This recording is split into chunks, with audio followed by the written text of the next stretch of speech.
Ou seja, nós não temos apenas inteligência. Nós temos, por exemplo, uma inteligência lógico-matemática. Pessoas capazes de lidar bem com abstrações numéricas.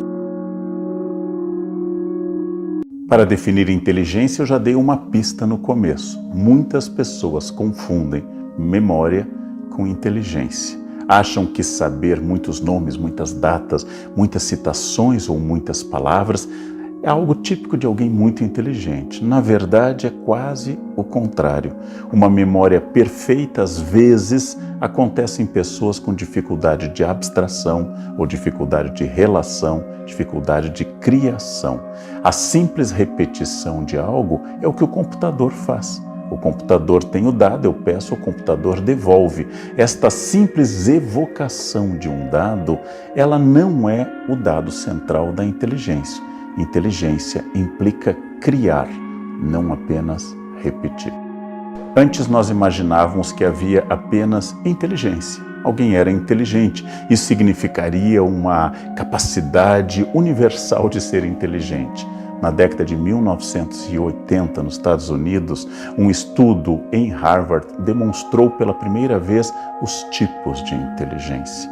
Ou seja, nós não temos apenas inteligência. Nós temos, por exemplo, uma inteligência lógico-matemática. Pessoas capazes de lidar bem com abstrações numéricas, volumes, geometria, deduzir hipóteses, pensar matematicamente. Nós temos também uma pessoa capaz de ter inteligência linguística, encontram palavras adequadas, fazem frases novas, têm imensa capacidade em compor ideias a partir de palavras. Muitas vezes, uma pessoa excelente em lógica matemática é ruim ao escrever. Outras vezes, um genial literato que cria ideias muito inovadoras é incapaz de resolver uma equação simples, e não apenas por treino, mas porque são inteligências distintas. Existem pessoas com grande habilidade, por exemplo, de conhecer ao grupo e conhecer outras pessoas e lidar com as emoções do grupo. Temos também pessoas capazes de autoconhecimento, capazes de saber se o seu sentimento é A ou B.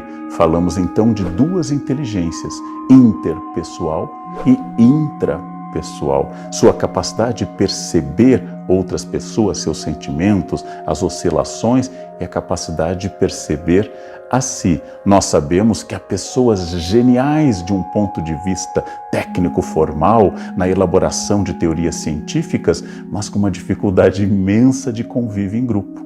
E outras que têm grande capacidade de conviver em um grupo, mas tem dificuldade com abstrações matemáticas ou, por exemplo, linguísticas. Existem pessoas com grande capacidade de perceber o próprio corpo ou perceber o espaço ao redor.